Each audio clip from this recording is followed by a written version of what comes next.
আমি ঘুমের ভান করে রইলাম, কিন্তু সাকিবের দুষ্টামি কিছুতেই থামছে না। ও ছোট তো, এসব ব্যাপারে একদম কাঁচা। অনেক চেষ্টা করেও ঠিকমতো কিছু করতে পারছিল না। আমি চুপচাপ শুয়ে থাকলেও মনে হচ্ছিল আর বেশিক্ষণ নিজেকে সামলে রাখতে পারব না। মাথার ভেতর এক গাদা প্রশ্ন ঘুরপাক খাচ্ছিল। আমি কি উঠে বসে ওর চোখে চোখ রেখে সবটা মেনে নেব, নাকি ভান করে চুপচাপ থেকে যেটুকু হচ্ছে সেটা সেভাবেই শেষ হতে দেব? ও তো এসব বোঝে না ঠিকঠাক, তাই ওর কানে কানে বললাম, তুই এখন একটু বিশ্রাম নে, বাকি কাজ আমি করছি। তারপর যা হলো সেটা কেউ বিশ্বাস করলেও করত না। আমার নাম নীলা, বয়স ২১। আমি আমাদের ভাইবোনদের মধ্যে সবচেয়ে বড়। ৩ বোন ১ ভাইয়ের মধ্যে আমি সবার আগে জন্মেছি। বাবা একজন প্রতিষ্ঠিত ব্যবসায়ী, তাই ছোট থেকেই অভাব কষ্টের মুখ দেখি নাই। যা চাই তাই পেয়েছি। আমার বিয়ে হয়েছে, তবে এখনও সন্তান হয়নি। এটাই একমাত্র অপূর্ণতা। স্বামী, শ্বশুর, শাশুড়ি সবাই ভালো, কিন্তু বিয়ের ৩ মাস পরেই স্বামীর ছুটি ফুরিয়ে যায়, আর ও আবার সিঙ্গাপুরে ফিরে যায়।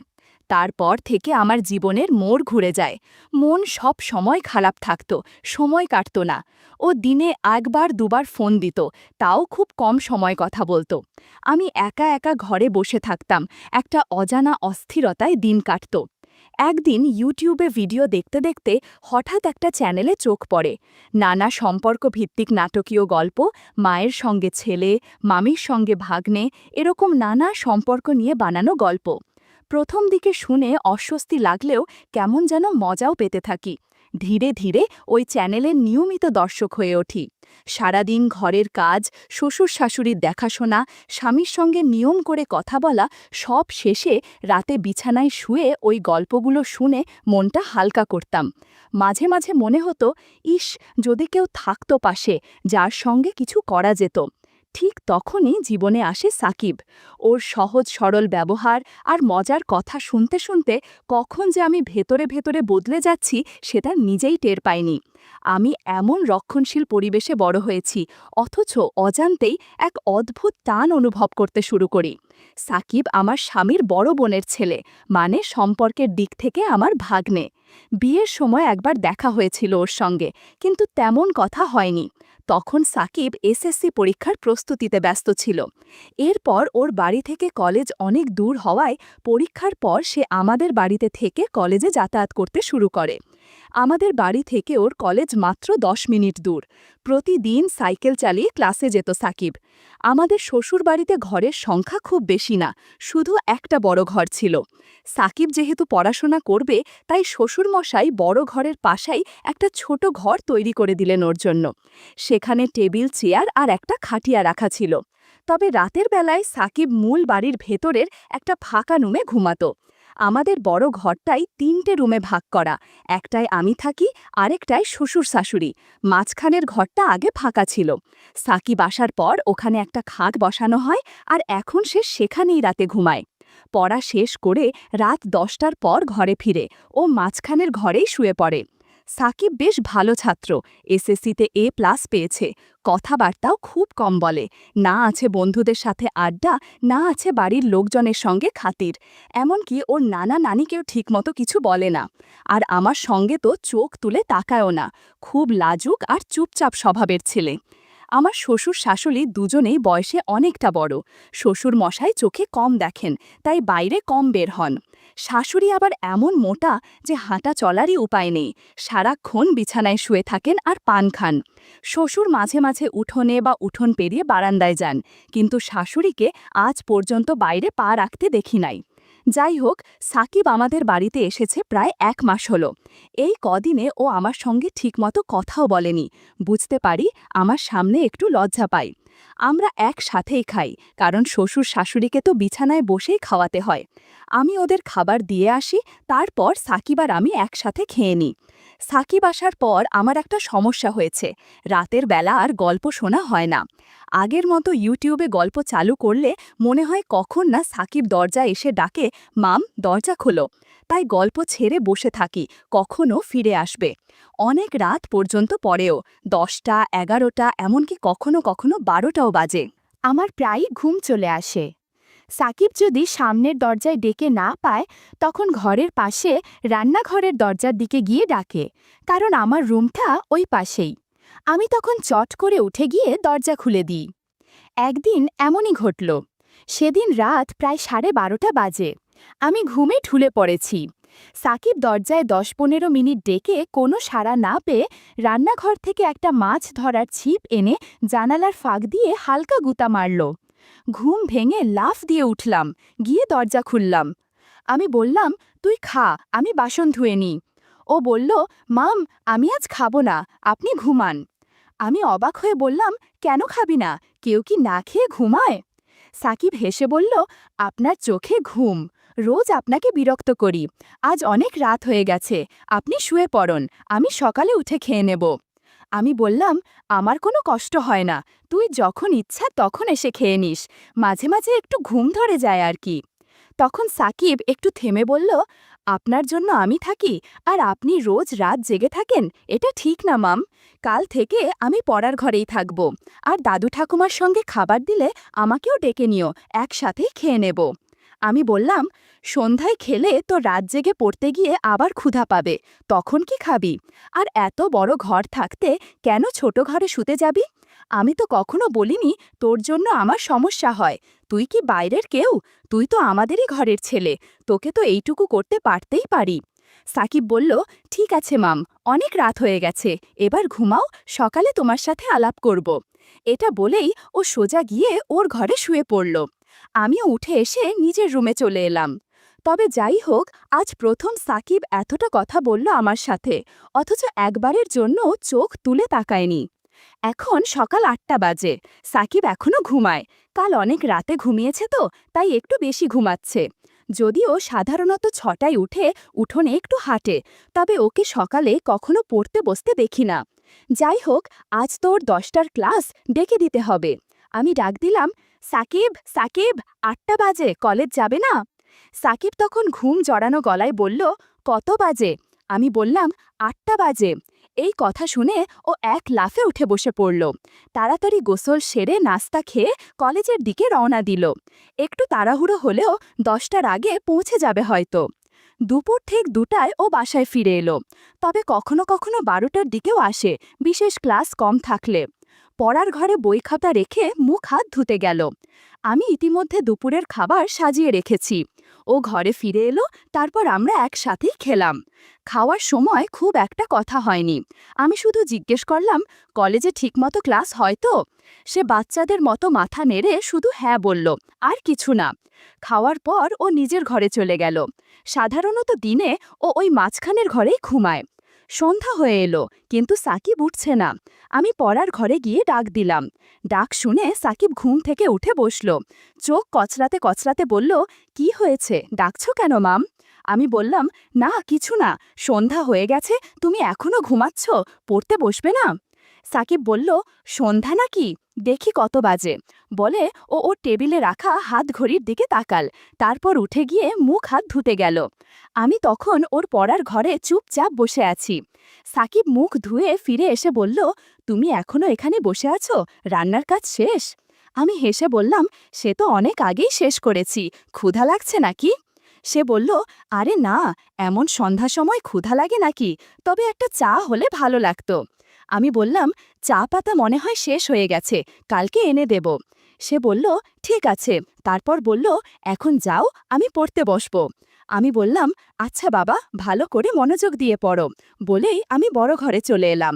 ঘণ্টা দুয়েক পরে শ্বশুর শাশুড়িকে রাতের খাবার দিলাম। তারা খাচ্ছেন, আমি পাশে বসে আছি। হঠাৎ শ্বশুর বললেন, বৌমা, সাকিব ঠিকমতো পড়াশোনা করছে তো, তুমি একটু খেয়াল রেখো। আমি বললাম, বাবা, আপনি একদম চিন্তা করবেন না, সাকিব খুব ভদ্র ছেলে, তাকে পড়তে বলার দরকার পড়ে না, নিজে থেকেই পড়ে নেয়। শ্বশুর বললেন, তা জানি বটে, কিন্তু দায়িত্ব তো আমাদেরও কিছু আছে। আমি হেসে বললাম, চিন্তা করবেন না বাবা, আমি ওর পাশে থাকি সব সময়। আর হ্যাঁ, কাল সকালে চা পাতা আনবেন তো, আজ সন্ধ্যায় সাকিব চা খেতে চাইছিল। শাশুড়ি তখন বলল, সাকিবদের বাড়িতে সবাই চা খায়। আমিও ভাবছিলাম তোমাকে বলবো, কিন্তু বলার কথা ভুলেই গেছি। আর তোমার শ্বশুরের দরকার নেই বাজারে যাওয়ার। এখন থেকে যা লাগবে সাকিবকে দিয়ে আনাবে, আমি সকালে ওকে বলে দেব। আর বৌমা, তুমি নাস্তার সময় আমাকে মনে করিয়ে দিও, আমি ওর সাথে কথা বলবো। আমি বললাম, ঠিক আছে মা। তারপর ওরা খাওয়া শেষ করা পর্যন্ত আমি পাশে বসে রইলাম। খাওয়া শেষে বাসনপত্র গুছিয়ে নিজের রুমে এলাম। একটু পর মায়ের সাথে ফোনে কথা বলছিলাম। কথায় কথায় রাত 10টা বেজে গেল। ভাবলাম, দেখি সাকিব কি করছে। দরজা খুলে পড়ার ঘরের কাছে গেলাম। কাছে যেতেই ওর পড়ার আওয়াজ পেলাম। ওর মনোযোগ নষ্ট না হয় এই ভেবে আর ঢুকলাম না, বড় ঘরে ফিরে এলাম। রাত প্রায় 11টা বাজে, তবু সাকিব এখনো খেতে আসেনি। আমি একা একা জেগে আছি। পড়ার ঘরে যাব, কিন্তু সাহস পাচ্ছি না। অন্ধকারে ভীষণ ভয় পাই। তাই বাইরে না গিয়ে জানালা খুলে চুপচাপ বসে থাকলাম। অপেক্ষা করতে করতে কখন যে 12:30টা বেজে গেল টেরই পেলাম না। তারপর কখন যে ঘুমিয়ে পড়েছি নিজেও জানি না। সকালে উঠে শাশুড়িকে জিজ্ঞেস করলাম, মা, সাকিব রাতে ঘরে আসেনি? শাশুড়ি বলল, না রে বৌমা, কেন, কি হয়েছে? আমি বললাম, না কিছু না মা, বড় ঘরে আসেনি, পড়ার ঘরেই ঘুমিয়েছে মনে হয়। আমি অনেক রাত পর্যন্ত অপেক্ষা করছিলাম, তারপর কখন যে ঘুমিয়ে গেছি। শাশুড়ি অবাক হয়ে বলল, কি বলো, ও পড়ার ঘরে ঘুমাবে কেন? এই ঘরে ওর কি সমস্যা? আমি বললাম, জানি না মা, সারাক্ষণই তো ওর খেয়াল রাখি। আমার মনে হয় ও আমাকে লজ্জা পায়। শাশুড়ি বলল, লজ্জা পাবে কেন? তুমি তো ওকে কত যত্ন করো। আমি নিজেই দেখি তুমি কেমন খাটছ, কেমন মায়া করো। সাকিব তো আমাদেরই ছেলে, লেখাপড়া করবে, কিছু লাগলে তোমাকে বলবে, না হলে আমাদের বলবে। তুমি তো আমার লক্ষ্মী বৌমা, সব দায়িত্ব নিজের কাঁধে নিয়েছ। তারপর বলল, চলো ডাকো ওকে, কলেজে যাওয়ার সময় হয়ে যাচ্ছে। আমি বললাম, ঠিক আছে মা, কদিন যাক, লজ্জা এমনিই চলে যাবে। ঘড়ি দেখে দেখি 8টার বেশি বাজে। আমি সরাসরি সাকিবের পড়ার ঘরে গেলাম। দরজা এখনো বন্ধ, তার মানে এখনো ঘুমাচ্ছে। আমি দরজায় টোকা দিলাম, সাকিব, সাকিব। বারবার ডেকেও কোনো সাড়া নেই। অনেকক্ষণ ধরে ডাকছি, তাও কোনো শব্দ নেই। ঘরটায় আবার জানালাও নেই যে পাশ দিয়ে কিছু বলা যাবে। পড়ার ঘরটায় একটাই দরজা, জানালাও নেই। জোরে জোরে দরজায় থাপ্পড় মারতে লাগলাম। প্রায় 15-20 মিনিট ডাকাডাকির পর সাকিব দরজা খুলল, কিন্তু কিছু না বলেই আবার বিছানায় শুয়ে পড়ল। আমি ঘরে ঢুকে ওর মাথায় হাত রাখতেই বুঝলাম ওর শরীরে জ্বর, শরীরটা যেন পুড়ে যাচ্ছে। তড়িঘড়ি করে বড় ঘরে গিয়ে শাশুড়িকে বললাম। শাশুড়ি চলতে পারেন না, বললেন, বৌমা, ভেজা কাপড়ে শরীরটা মুছে দাও, কপালে জলপট্টি দাও। আমি তৎক্ষণাৎ পানি এনে ওর শরীর মুছে দিলাম, কপালে জলপট্টি দিলাম। প্রায় 1 ঘন্টা পাশে বসে থাকলাম। ধীরে ধীরে সাকিব চোখ খুলল। ওকে ধরে বসালাম। সাকিব বলল, রাতে জ্বরের সময় তোমাকে ডাকতে গিয়েছিলাম, কিন্তু তুমি ঘুমিয়ে গেছো দেখে আর ডাকিনি। আমি বললাম, এটা কোনো কথা হলো? তুমি অসুস্থ, আমাকে জোরে ডাকতে, জানালায় ধাক্কা দিতে পারতে, দরজায় লাথি মারতে, একা একা কষ্ট পেয়ে থেকেছ কেন? ও কিছুক্ষণ চুপ করে রইল, তারপর উঠে হাতমুখ ধুয়ে বড় ঘরে গেল। আমি ওর জন্য নাস্তা নিয়ে এলাম। নাস্তা করতে করতে জ্বর কিছুটা কমল। শরীর ঠিক ছিল না, তাই ও আজ কলেজে গেল না, বাড়িতেই হাঁটাহাঁটি করছিল। আমি রান্না করছিলাম, হঠাৎ দেখি সাকিব পেছনে দাঁড়িয়ে। আমি বললাম, কি ব্যাপার, রান্না শিখবে নাকি? সাকিব হেসে বলল, না, ভাবছিলাম তুমি একা একা কত কাজ করো, সবাইকে কত খেয়াল রাখো। সত্যি তুমি খুব ভালো। জানো কেন যে তোমার সাথে এতদিন কথা বলিনি? আসলে তোমাকে লজ্জা পেতাম, মেয়েদের সামনে সহজ হতে পারি না। আমি বললাম, মেয়েরা কি বাঘ ভাল্লুক যে দূরে থাকবে? সাকিব হেসে বলল, তুমিও দেখি কলেজের মেয়েদের মতো কথা বলো। আমি বললাম, তোমার কলেজে কি কোনো মেয়ে বন্ধু আছে? সে বলল, একটা মেয়ে গায়ে পড়ে কথা বলে, খুব বিরক্তিকর, নামও জানি না আর জানতেও চাই না, গায়ে পড়ে কথা বললে আমার রাগ হয়। আমি হেসে বললাম, তাহলে তো আমাকেও পছন্দ করো না, আমিও তো তোমার সাথে গায়ে পড়ে কথা বলি। সাকিব একদমে বলল, তুমি আমার আপন মানুষ, তুমি চাইলে যত খুশি কথা বলতে পারো, বরং তোমার সঙ্গে কথা না বলে আমি ভুল করেছি। সাকিব বলল, তোমার জায়গায় অন্য কেউ হলে এতটা খেয়াল রাখত না, তুমি সত্যিই খুব ভালো। আমি হেসে বললাম, হয়েছে, আর হাওয়া দিতে হবে না, এবার যাও, মাকে ফোন দাও। ও বলল, আমি বলিনি, কিন্তু নানি জানে। আমি বললাম, এই নানিকে নিয়ে আর পারি না, সব কিছুতেই বাড়াবাড়ি করে। সাকিব রুমে চলে গেল। আমি রান্না শেষে গোসল সেরে শ্বশুর শাশুড়িকে খাওয়ালাম। তারপর সাকিবের সাথে খেয়ে দেখি সে আবার পড়ার ঘরে গেছে। আমি গিয়ে বললাম, এই ঘরে ঘুমাইও না, বড় ঘরে এসো, আবার অসুস্থ হলে কি হবে? সাকিব আমার কথা শুনে বড় ঘরে এলো। আমি বললাম, তুমি চাইলে আমার রুমে ঘুমাও, আমি ঘুমাই না দুপুরে। সে আমার রুমে গিয়ে শুয়ে পড়ল। এদিকে শাশুড়ি পান খেতে গিয়ে চুনের কৌটা খুঁজে পাচ্ছিলেন না। কৌটা দিতে গিয়ে বললেন, সাকিব কোথায়? আমি বললাম, আমার রুমে ঘুমাচ্ছে, ও পড়ার ঘরে শুয়েছিল, কিন্তু শরীর খারাপ হতে পারে ভেবে আমি নিয়ে এসেছি। শাশুড়ি বললেন, ভালো করেছ, মাঝের ঘরটা ভালো না। সাকিবকে বলো পড়া শেষ করে এখন থেকে তোমার সাথে ঘুমাক, তুমি তো তার যত্ন করছো, সে শুনবে। আমি বললাম, আজ অনেক কথা বলেছে, এতদিন তো লজ্জায় কিছু বলতো না। শাশুড়ি হেসে বললেন, আমি বলেছিলাম কিছুদিন গেলে ঠিক হয়ে যাবে, তুমি যে খেয়াল রাখো, ওর মা হলেও এতটা করতো না। আমি বললাম, কি যে বলেন মা, সাকিব তো আমাদের ছেলের মতো, তার মামাও ওকে খুব ভালোবাসে, প্রতিদিন ফোনে খোঁজ নেয়। শাশুড়ি চোখে জল এনে বললেন, তোর মতো বউ পাওয়া ভাগ্যের ব্যাপার। আমি হেসে চলে এলাম রুমে। দেখি সাকিব ঘুমায়নি, মোবাইলে গেম খেলছে। আমি বললাম, গেমস বন্ধ করো, রাতে ঘুম করনি, এখন ঘুমাও। সাকিব বলল, তুমি ঘুমাবে না? আমি বললাম, না, ঘুমালেও তোমার পেছনেই শুয়ে পড়ব। সাকিব বলল, আমি তো কারো সাথে ঘুমাই না, ঘুমের মধ্যে হাত পা নড়ে। আমি হেসে বললাম, হাত পা গেলেও তো এই ঘরের বাইরে যাবে না। সাকিব হেসে বলল, তুমি খুব মজার মানুষ, মনটাও অনেক ভালো। আমি বললাম, এই ভালো ভালো বলা লাগবে না। সন্ধ্যার দিকে আমি সাকিবকে ঘুমাতে বললাম। সে বলল, তুমি অনেক কাজ করো, একটু বিশ্রাম নাও, আমি তোমার মোবাইলে গেমস খেলি। আমি ঘুমিয়ে পড়লাম। জেগে দেখি সাকিব ঘরে নেই, উঠানে হাঁটছে। আমি রান্নাঘরে গিয়ে ওর জন্য নুডলস বানালাম। খেয়ে খুব খুশি হলো, তারপর পড়তে বসলো। কিছুক্ষণ পর আমি গিয়ে বললাম, আজ আর পড়তে হবে না, শরীর ঠিক হলে কাল থেকে পড়া শুরু করো। ও আমার সঙ্গে ঘরে এলো। রাতে খাওয়ার পর শাশুড়ি সাকিবকে বলল, ছোট ঘরটা শুধু পড়ার জন্য, ঘুমানোর হলে মাঝের রুমে অথবা মামির সঙ্গে ঘুমাও। সাকিব বলল, আচ্ছা নানি। রাতে হঠাৎ করে সাকিবের জ্বর বেড়ে গেল। আমাকে ডেকে বলল, মামি শরীরটা কাঁপছে। আমি ভেজা কাপড়ে ওর শরীর মুছে দিলাম, ওষুধ খাইয়ে কম্বলে মুড়িয়ে দিলাম, পাশে শুয়ে মাথায় হাত বুলিয়ে দিলাম। ধীরে ধীরে ও শান্ত হলো, একটু ঘুমিয়ে পড়ল। আমি ঘুমের ভান করে রইলাম, কিন্তু সাকিবের দুষ্টামি শুরু করল। ও তো ছোট, এসব ব্যাপারে একদম কাঁচা, অনেক চেষ্টা করেও ঠিকমতো কিছু করতে পারছিল না। আমি চুপচাপ শুয়ে থাকলেও মনে হচ্ছিল আর বেশিক্ষণ নিজেকে সামলে রাখতে পারবো না। মাথার ভেতর এক গাদা প্রশ্ন ঘুরপাক খাচ্ছিল।